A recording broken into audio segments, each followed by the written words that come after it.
교실은 순식간에 얼어붙었습니다. 올해 수학여행은 한국입니다.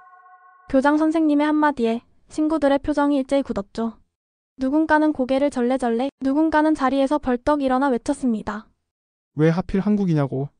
하지만 한국에서 목격한 광경에 엄청난 충격을 받게 되는데요. 이들은 도대체 한국에서 무슨 일을 겪은 걸까요? 저는 베이징에 있는 고등학교에 다니고 있는 시우라고 합니다. 우리 학교는 중국 본토 학생들이 대부분이지만 유럽에서 온 학생들도 함께 다니는 국제적인 분위기의 학교예요. 그래서인지 매년 진행되는 해외 문화 탐방 프로그램의 목적지는 주로 유럽이나 북미처럼 문화적으로 배울 점이 많다고 여겨지는 나라들이었죠. 이번에도 많은 친구들이 프랑스나 영국처럼 유명한 국가를 기대하고 있었어요. 하지만 교장 선생님이 단상에 올라와 올해 문화 탐방은 한국으로 결정되었습니다. 라고 발표하는 순간 교실은 마치 얼음장처럼 차가운 정적에 휩싸였습니다. 기대가 컸던 만큼 실망도 컸던 걸까요? 솔직히 저는 처음엔 별 감정이 없었어요. 그냥 주어진 일정대로 움직이면 되는 거니까요. 그런데 분위기는 점점 심상치 않았습니다. 왜 하필 한국이야? 한국은 원래 중국 문화를 따라한 나라 아니야? 유럽은 가야 배울 게 있지 한국에서 뭘 배운다고? 이런 말들이 여기저기서 터져 나왔죠.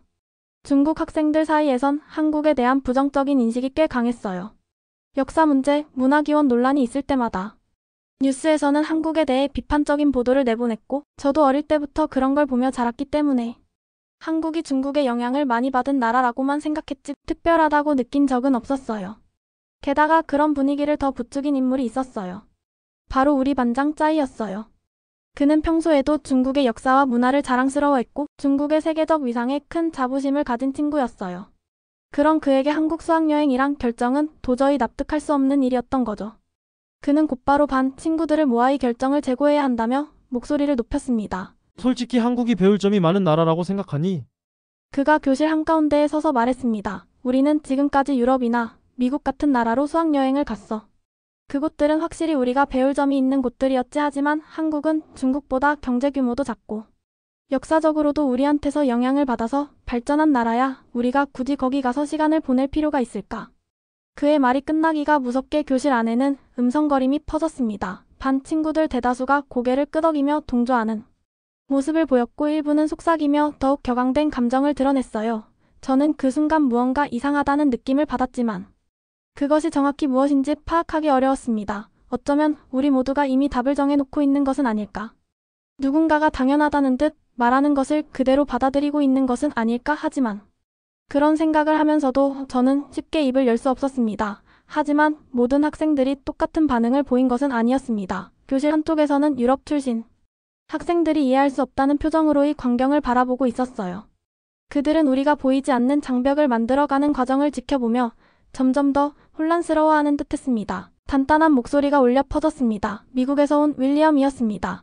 그는 책상에서 몸을 살짝 앞으로 기울이며 천천히 말을 이어갔어요. 너희는 그렇게까지 한국을 부정적으로 보는 이유가 뭐야? 순간 교실이 잠시 조용해졌습니다. 학생들은 그의 말을 곱씹으며 저마다의 생각을 정리하는 듯했습니다. 윌리엄은 곧바로 말을 덧붙였습니다. 나는 이해가 안 돼. 한국이 지금 세계적으로 주목받는 나라라는 걸 알잖아. 단순히 경제적인 측면뿐만 아니라 IT 기술이나 대중문화 면에서도 엄청난 영향력을 가지고 있다고. 너희는 그냥 뉴스에서 본 편견만 가지고 있는 거 아니야. 그의 말이 끝나자 교실 안에는 미묘한 긴장감이 돌았어요. 몇몇 친구들은 불편하다는 듯 서로를 힐끗 쳐다보았고 일부는 작은 한숨을 내쉬며 손가락을 탁자에 두드렸습니다. 짜이가 입을 열었습니다. 그건 내 생각이지. 그는 단호한 어조로 말했습니다. 우리는 중국인으로서 우리 문화에 대한 자부심을 가져야 해. 그리고 너는 한국을 너무 과대평가하는 것 같아. 우리가 한국에서 배울 게 뭐가 그렇게 많다는 거야? 그 말에 몇몇 친구들이 맞장구를 쳤고 분위기는 다시 반대쪽으로 기울어졌어요. 윌리엄은 그들에게 눈길을 주었지만 전혀 위축되는 기색 없이 차분하게 말을 이었습니다. 자부심을 가지는 건 좋은 일이야. 하지만 그 자부심이 다른 나라를 깎아내리는 형태가 되어서는 안 되는 거잖아. 너희가 한국에 대해 비판적인 입장을 갖는 건 이해할 수 있어. 그런데 내가 보기엔 그 이유가 너무 막연해. 실제로 한국에 가 본 적 있어. 그의 마지막 질문에 반 친구들은 잠시 말이 막힌 듯 보였습니다. 아무도 쉽게 대답하지 못했습니다. 사실 대부분의 학생들은 한국에 한 번도 가 본 적이 없었습니다. 저 역시 마찬가지였어요. 우리는 한국이라는 나라를 제대로 경험해 본 적이 없음에도 불구하고 그것에 대한 단정적인 평가를 내리고 있었습니다. 그날 이후로 교실의 분위기는 미묘하게 바뀌었습니다. 여전히 대다수의 학생들은 한국 수학여행에 반대하고 있었지만 루카스와 몇몇 유럽 출신 친구들의 말에 적잖은 학생들이 생각에 잠긴 듯 보였어요. 중국 학생들 중에서도 일부는 꼭 그렇게까지 반대할 필요가 있을까라며 조용히 찬성하는 의견을 내기도 했지만 겉으로 드러내지 못하는 경우가 많았습니다. 저 역시 고민에 빠졌습니다. 한국에 대한 막연한 반감이 있는 것은 사실이었지만 그렇다고 해서 한 번도 가보지 않은 나라를 무조건 부정하는 것이 과연 옳은 일일까? 한 나라를 이해하려면 직접 경험해보는 것이 가장 좋은 방법이 아닐까? 하지만 만약 제가 그런 의문을 친구들에게 이야기한다면 분명 너까지 우리를 배신하는 거냐는 반응이 돌아올 것입니다.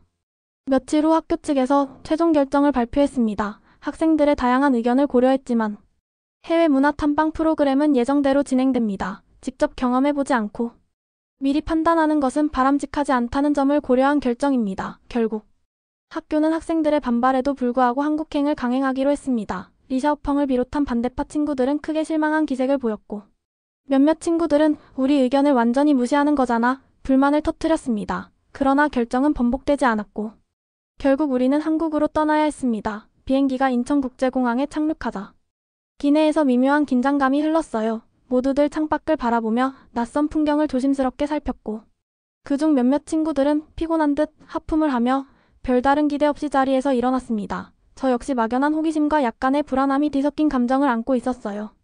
비행기에서 내려 공항 내부로 들어가자 예상과는 다른 광경이 펼쳐졌습니다. 모든 것이 깔끔하게 정리되어 있었고 안내 표지판도 직관적으로 배치되어 있어 길을 찾기가 수월했습니다. 자동 출입국 심사 시스템이 빠르게 작동하는 모습을 보면서 친구들 중 일부는 여기 생각보다 시스템이 잘 갖춰져 있네라며 중얼거렸습니다. 특히 유럽에서 온 친구들은 공항이 상당히 현대적이고 잘 청돈되어 있네, 시설도 꽤 좋아 보인다라고 감탄하며 주변을 둘러보았습니다. 차를 타고 공항 부근을 빠져나오자 본격적으로 서울의 모습이 눈앞에 펼쳐졌어요. 처음 도착한 장소는 대형 버스 터미널이었는데 모든 것이 정돈된 듯한 느낌이었습니다. 거리에는 쓰레기가 거의 보이지 않았고 신호등 앞에서는 사람들이 조용히 신호를 기다리고 있었어요. 베이징이나 상하이 같은 대도시에서는 가끔 신호를 무시하고 길을 건너는 사람들이 많았던 터라 저와 친구들은 자연스럽게 주변을 둘러보며 여기는 다들 신호를 잘 지키네라며 작은 놀라움을 표현했습니다. 버스를 타고 숙소로 이동하는 동안 창 밖으로 펼쳐지는 서울의 풍경을 조심스럽게 살폈습니다. 저는 사실 한국의 도심이 중국의 대도시보다 훨씬 작고 단순할 것이라고 막연하게 생각하고 있었어요. 하지만 버스가 도로를 따라 움직이는 동안 보이는 건물들은 현대적이고 세련된 느낌이었고 도심 곳곳에는 초록빛 나무가 자리 잡고 있었습니다. 곳에서 자전거를 타거나 공원 벤치에 앉아있는 사람들이 보였는데 그 풍경이 마치 유럽의 한 도시처럼 차분하고 정돈된 느낌을 주었어요. 뒤쪽 자리에 앉아있던 리샤오펑 조용히 창밖을 바라보고 있었습니다.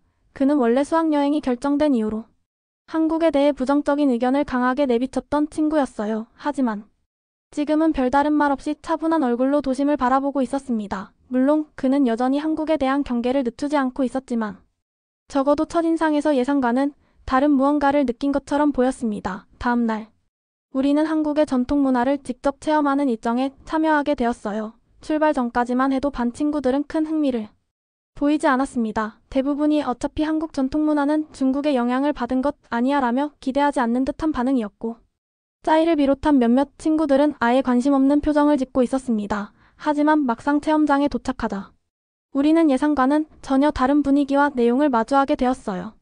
첫 번째 일정은 한복 체험이었습니다. 넓은 전통 한옥 건물 안으로 들어가자 벽에는 형색색의 한복들이 가지런히 걸려 있었고 한국 전통 의복의 변천사를 설명하는 안내문과 그림이 전시되어 있었어요. 안내를 맡은 한국 가이드는 한복과 중국 한프의 차이점을 차근차근 설명해 주었습니다. 가이드는 한복이 시대별로 어떻게 변화해 왔는지를 보여주며 한국의 복식 문화가 명확하게 중국과 분리되어 독자적인 발전을 거듭했다는 점을 강조했습니다. 우리는 설명을 들으며 직접 한복을 골라 입어보았어요. 처음에는 다소 어색했지만 한복의 가벼운 촉감과 우아한 실루엣을 경험하면서 점점 흥미를 느끼기 시작했습니다. 또 한복을 입고 거울을 바라보다가 조용히 한마디 했습니다. 생각보다 중국 전통 의상과 많이 다르네. 그는 한복의 소매를 만지작거리며 고개를 갸우했습니다. 그 다음 일정은 전통공예 체험이었어요. 우리는 각자 나무로 된 작은 장신구를 만들고 전통 문양을 새겨 넣는 작업을 했습니다. 강사는 우리에게 한국의 전통 문양이 중국과 어떻게 다른지 설명해 주었는데, 한국의 문양은 자연의 요소를 기반으로 함부드러운 곡선과 단순한 형태를 강조하는 특징이 있었어요. 한국 전통 문양은 중국과 달리 소박함과 자연스러움을 중요하게 여깁니다. 한국의 미학은 화려함보다는 절제된 아름다움을 추구하는 경우가 많아요. 이를 들은 친구들 중 몇몇은 수긍하는 듯한 표정을 지었습니다. 확실히 한국의 문양들은 우리가 생각했던 것보다 단순하면서도 세련된 느낌을 주었고, 중국을 모방한 것이 아니라 한국만의 미적 감각이 반영된 것이라는 생각이 들었어요. 점심 식사 시간에는 한식 체험이 준비되어 있었습니다. 우리가 직접 김치를 만들어 보고 다양한 전통 음식을 맛볼 기회였습니다. 김치 만들기는 생각보다 어려웠습니다. 우리는 고춧가루, 젓갈, 마늘 등을 배 앞에 양념을 만들고 배추 사이사이에 정성스럽게 발라 넣었어요. 한국 가이드는 김치의 역사와 그 기원에 대해 설명해 주었습니다. 김치는 중국의 저임 음식에서 비롯된 것이 아닙니다. 한국에서는 시대부터 지역별로 다양한 방식으로 발효 음식을 만들어 왔고, 조선시대에 들어서면서 본격적으로 지금과 같은 형태의 김치가 자리 잡았습니다. 한국의 김치는 단순한 저장식품이 아니라 발효를 통해 더욱 깊은 맛을 내고 음식의 균형을 잡아주는 중요한 요소로 발전해 왔죠. 짜이가 잠시 말을 멈추고 김치 재료들을 유심히 살폈습니다. 그는 그동안 김치를 단순히 중국의 파워차이와 동일한 음식으로 생각해 왔지만 가이드의 설명을 들으며 그 차이를 조금씩 이해하는 듯 보였어요. 식사가 끝난 후 우리는 한국의 전통 유적지를 방문했습니다. 경복궁을 둘러보며 우리는 한국의 궁궐리, 중국의 자금성과 어떻게 다른지에 대한 설명을 들었어요. 처음에는 겉으로 보기엔 비슷한데라는 반응이 많았지만 건축 양식과 공간, 배치를 자세히 들여다보면서 한국의 궁궐이 중국과 확연히 다른 철학을 기반으로 설계되었다는 점을 알게 되었습니다. 경복궁은 한국의 자연, 친화적 건축 철학을 반영하여 곡선미를 살린 기와 지붕과 주변 경관과의 조화를 중요하게 여겼습니다. 반면 중국의 자금성은 권력과 위엄을 강조하기 위해 대칭적이고 웅장한 구조를 특징으로 합니다. 친구들 중 몇몇은 조용히 고개를 끄덕였어요. 처음에는 단순히 한국의 궁궐이 중국의 것을 따라 만든 것이라고 생각했지만 세부적인 요소들을 들여다보니 한국만의 미적 감각과 철학이 반영되었음을 인정할 수밖에 없었습니다. 그날 저녁 숙소로 돌아가는 버스 안에서 친구들은 조용히 각자의 생각에 잠겨 있었습니다. 몇몇 휴대폰을 꺼내 방금 경험한 것들을 검색하며 더 많은 정보를 찾아보고 있었어요. 짜이는 창밖을 바라보며 잠시 망설이다가 말을 꺼냈습니다.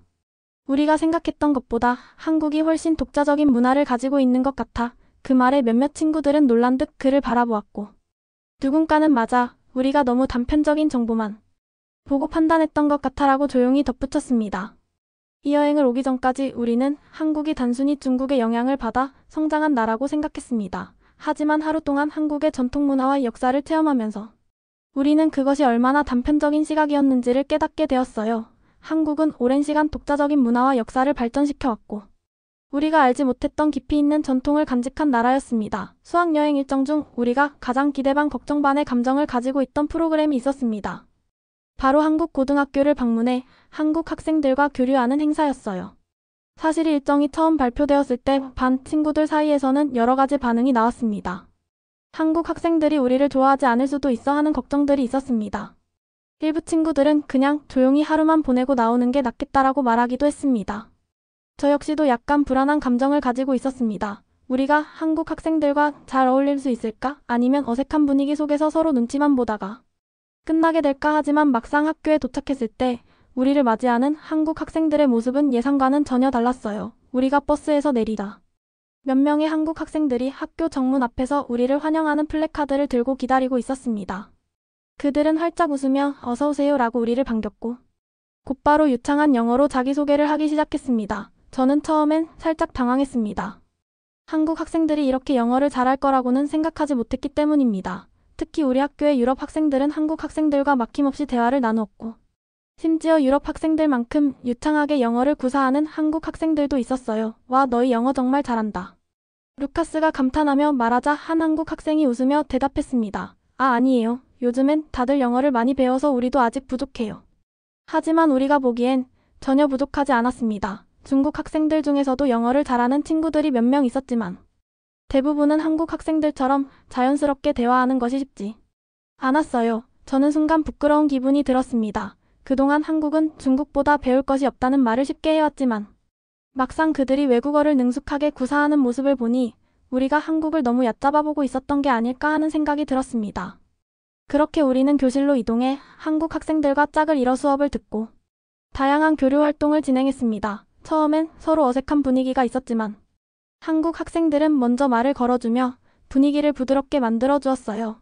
특히 몇몇 친구들은 우리가 낯설어 할까봐 농담을 던지거나 우리가 이해하기 어려운 부분이 있으면 친절하게 설명해 주었습니다. 혹시 한국 음식 중에 뭐 좋아하세요? 한국에서 가고 싶은 곳 있어요? 그들은 우리에게 끊임없이 관심을 보였고 그 태도는 전혀 형식적이지 않았습니다. 진심으로 우리와 친해지고 싶어 하는 것이 느껴졌습니다. 저는 순간 우리가 한국에 오기 전에 가졌던 한국 사람들은 중국인을 차별할 수도 있다는 선입견이 얼마나 무의미한 것이었는지를 깨달았어요. 한국 학생들은 우리를 거리감 없이 대해주었고 국적에 상관없이 친절하게 대해주었습니다. 그런데 이날의 하이라이트는 따로 있었습니다. 한국 남학생들을 본 우리 반 여학생들의 반응이었습니다. 처음 교실에 들어갔을 때부터 중국 여학생들 사이에서 작은 음성거림이 들리기 시작했습니다. 몇몇 친구들은 한국 남학생들을 힐끔거리며 수근거렸고 수업이 진행되는 동안에도 누군가는 몰래 핸드폰을 꺼내 사진을 찍으려다 선생님께 제지당하기도 했어요. 쉬는 시간에는 급기야 몇몇 여학생들이 한국 남학생들 너무 잘생겼다며 감탄을 쏟아냈습니다. 저기 앉아있는 애 완전 연예인 아니야? 한국 드라마에서 보던 스타일이야. 피부도 엄청 좋고. 리샤오펑은 그 모습을 보고 한숨을 쉬며 무슨 소리야. 그냥 평범한 학생들인데라고 중얼거렸지만 그의 말과 달리 우리 반 여학생들은 이미 흥분한 상태였습니다. 야, 쟤 진짜 친절해. 방금 내가 영어 잘 못한다고 하니까 천천히 말해주면서 설명까지 해줬어. 맞아. 너무 다정해. 나 한국어 배우고 싶어졌어. 한국 남학생들의 친절한 태도는 외모만큼이나 강렬한 인상을 남겼습니다. 사실 한국에 오기 전까지만 해도 몇몇 여학생들은 한국 남자들이 차갑고 도할 거라고 생각하고 있었어요. 하지만 막상 대화를 나눠보니 오히려 먼저 다가와 친절하게 설명해주고 우리가 어려워할 때마다 배려해주었습니다. 한 중국 여학생은 쉬는 시간에 한국 남학생과 대화를 나누던 도중 갑자기 얼굴이 빨개지며 저희에게 달려와 말했습니다. 야, 나 방금 심장 터지는 줄 알았어? 쟤 나한테 내 발음 진짜 귀엽다고 했어. 그 말을 듣자마자 주변에 있던 친구들이 뭐 진짜라며 난리가 났고 곧이어 몇몇 여학생들이 나도 말 걸어봐야겠다며 용기를 내기 시작했습니다. 그날 이후 우리 반 여학생들 사이에서는 한국 남자들은 다 저렇게 잘생기고 친절한 거야 라는 말이 돌기 시작했습니다. 한국 학생들과의 교류 행사가 끝난 후 우리는 서로 연락처를 주고받으며 다음에 또 만날 수 있기를 바랐습니다. 처음에는 어색하게만 느껴졌더니 교류 시간이 이제는 아쉬운 마음이 들 정도였어요. 우리 중 일부는 한국 학생들에게 나중에 중국에 오면 꼭 우리 학교에 놀러와라고 말했고 한국 학생들도 그럼요. 우리도 중국 한번 가보고 싶어요. 라며 웃었습니다. 숙소로 돌아오는 길 저는 버스 창밖을 바라보며 여러 가지 생각이 들었습니다.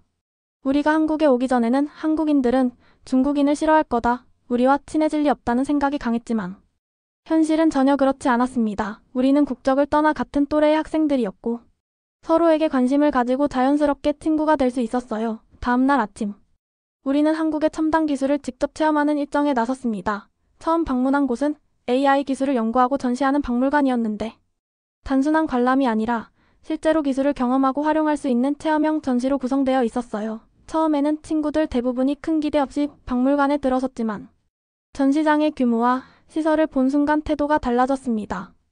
입구를 지나자마자 우리를 맞이한 것은 인간처럼 자연스럽게 말하고 행동하는 인공지능 로봇이었습니다. 그 로봇은 한국어뿐만 아니라 영어와 중국어로도 유창하게 말하며 방문객들에게 박물관에 대한 안내를 제공했습니다. 중국 출신 학생들 중 몇몇이 진짜 자연스럽게 말하는 데라며 놀란 표정을 지었고 리샤오펑 흥미롭다는 듯 천천히 로봇의 움직임을 살폈습니다. 전시장에는 AI 기반의 얼굴 인식 시스템과 자율주행 로봇 그리고 스마트 시티 기술을 소개하는 공간이 마련되어 있었어요. 한 코너에서는 우리가 손을 대자 즉각 반응하는 인터액티브 홀로그램이 떠올랐고 다른 코너에서는 AI 기술을 활용한 의료 시스템이 소개되었습니다. 한 체험 공간에서는 AI가 실시간으로 사람의 감정을 분석하는 프로그램이 전시되어 있었습니다. 화면 앞에 서면 시스템이 얼굴 표정을 분석하여 당신은 지금 약간 긴장한 상태입니다. 즐거운 기분이군요. 와 같은 피드백을 제공했습니다. 우리는 장난스럽게 서로의 감정을 테스트하며 웃었지만 동시에 기술의 정교함에 감탄하지 않을 수 없었어요. 29 한국 수학여행 온 중국 학생들이 충격에 빠진 이유 경악 - 유튜브 이 정도면 우리보다 뒤처진다고 볼 수 없겠는데 짜이는 낮게 중얼거렸습니다. 저는 순간 그의 얼굴을 살폈습니다. 그는 언제나 중국의 기술력이 세계 최고라고 자부해왔고 한국을 기술적으로 낮게 평가해왔던 친구였어요. 하지만 지금 그의 표정에는 예상치 못한 것을 마주한 당혹감과 미묘한 긴장이 섞여 있었습니다. 그는 일부러 무덤덤한 표정을 유지하려 했지만 자세히 보면 눈빛이 흔들리고 있었습니다. 우리는 AI 박물관을 둘러본 후 자율주행 버스가 운행되는 스마트시티 체험구역으로 이동했습니다. 이곳에서는 운전자가 없이 AI가 스스로 경로를 파악하고 움직이는 버스를 타볼 수 있었어요. 처음에는 다들 반신반의하며 조심스럽게 탑승했지만 버스가 매끄럽게 출발하고 장애물을 감지해 멈추는 모습을 보자 여기저기서 감탄이 터져나왔습니다. 이건 우리나라에서도 연구 중인 기술이잖아. 그가 중얼거렸습니다. 근데 이렇게 상용화된 걸 직접 보니까. 그는 끝까지 말을 잇지 않았습니다. 처음에 우리는 한국을 비하하고 선입견을 가지고 있었지만 한국을 직접 경험한 후 우리는 생각이 바뀌었습니다. 마지막 날 한국을 반대했던 친구들조차도 정말 많이 배웠다며 한국의 발전과 문화를 인정했어요. 짜이도 마지막에는 조용히 이 정도일 줄은 몰랐다며 자신의 잘못을 인정했습니다. 저 역시 이번 여행을 통해 많은 것을 배웠고 앞으로는 좀 더 열린 마음으로 다른 나라를 바라봐야겠다는 다짐을 하게 되었습니다. 한국에서의 시간이 어느덧 마지막을 향해 가고 있었습니다. 한국이 무엇을 배울 만큼 대단한 나라고 기술도 문화도 결국 중국의 영향을 받은 것에 불과하지 않나. 우리는 그렇게 하나둘씩 생각이 바뀌고 있었고 마지막 날이 되었습니다. 그날 밤 숙소에서 우리는 각자의 짐을 싸며 여행을 되돌아보았어요. 처음에는 의미 없는 일정이라고 생각했지만 이제는 이 시간이 우리에게 생각보다 더 많은 것들을 남겼다는 것을 인정할 수밖에 없었습니다. 서울의 야경이 조용히 빛나고 있었고 도시는 여전히 활기찬 기운을 잃지 않고 있었습니다. 그러다 그가 조용히 입을 열었습니다. 솔직히 처음엔 그냥 별 의미 없는 여행이라고 생각했어. 그는 말을 천천히 이어갔습니다. 한국에서 우리가 배울 게 있을까 싶었고 괜히 시간 낭비만 하는 거 아닐까 했거든. 하지만 지금은 다르게 생각해. 친구들 몇몇이 고개를 들었습니다. 리샤오펑은 깊은 한숨을 쉬며 창밖을 향해 시선을 고정한 채 말을 이었습니다. 우리가 한국을 너무 단순하게만 봤던 것 같아 막상 와보니까 기술적으로도 우리가 생각했던 것보다 훨씬 발전해 있었고 문화도 우리가 알고 있던 것보다 깊이가 있었어. 그의 목소리는 평소처럼 강한 확신이 담겨 있지 않았습니다. 오히려 조용히 그리고 신중하게 자신의 생각을 정리하는 듯한 느낌이었어요. 그의 말을 듣고 있던 친구들 중 몇몇이 수긍하는 듯한 표정을 지었습니다. 그리고 누군가가 작은 목소리로 말했습니다. 맞아. 우리가 너무 쉽게 단정하고 있었던 것 같아. 그날 밤 우리는 많은 이야기를 나누었습니다. 처음에는 선입견을 가지고 한국을 바라봤지만 직접 경험한 후 생각이 바뀌었다는 것, 그리고 앞으로는 한 나라를 쉽게 평가하기 전에 먼저 배우고 경험하는 태도가 필요하다는 것. 마지막 날 우리는 공항으로 가는 버스에 올랐습니다. 창밖을 바라보며 한국에서의 시간을 되돌아보았습니다. 우리가 떠나기 전과는 전혀 다른 감정이 가슴속에서 일렁이고 있었어요. 한국이 단순히 작은 나라가 아니라 우리가 미처 알지 못했던 다른 세계였다는 사실을 깨닫게 되었습니다. 버스 안에서 루카스가 미소를 지으며 말했습니다. 결국 한국에 와보길 잘한 거네. 그 말에 우리는 조용히 고개를 끄덕였습니다. 마지막으로 창밖을 한동안 바라보다가 아주 작게 하지만 분명하게 말했습니다. 이 정도일 줄은 몰랐습니다. 그건 단순한 감탄이 아니었습니다. 그 말 속에는 우리가 갖고 있던 선입견이 틀렸다는 뼈아픈 인정이 담겨 있었죠. 비행기가 이륙하던 그 순간 저는 마음속으로 조용히 다짐했습니다. 앞으로는 어떤 나라든 어떤 문화를 만나든 열린 마음으로 바라보자. 직접 겪어보지도 않고 단지 들은 이야기만으로 누군가를 판단하는 어리석음을 다시는 반복하지 않겠다고. 이번 여행은 단순한 문화 탐방이 아니었습니다. 우리가 가진 틀에 박힌 생각과 싸우는 시간, 그리고 스스로를 돌아보게 만든 인생의 전환점이었습니다. 이 사연을 듣고 나서 저는 깨달았습니다. 편견이란 얼마나 무서운 괴물인지. 그리고 그것을 깨닫게 해준 한국에서의 시간은 우리가 절대 잊지 못할 진짜 배움의 순간이었어요. 이 영상을 시청해주신 여러분 모두에게 진심 어린 감동과 예기치 못한 행운이 함께하길 바랍니다. 오늘도 함께해주셔서 감사합니다. 구독과 좋아요, 그리고 따뜻한 마음 잊지 마세요. 다음 이야기에서 또 만나요.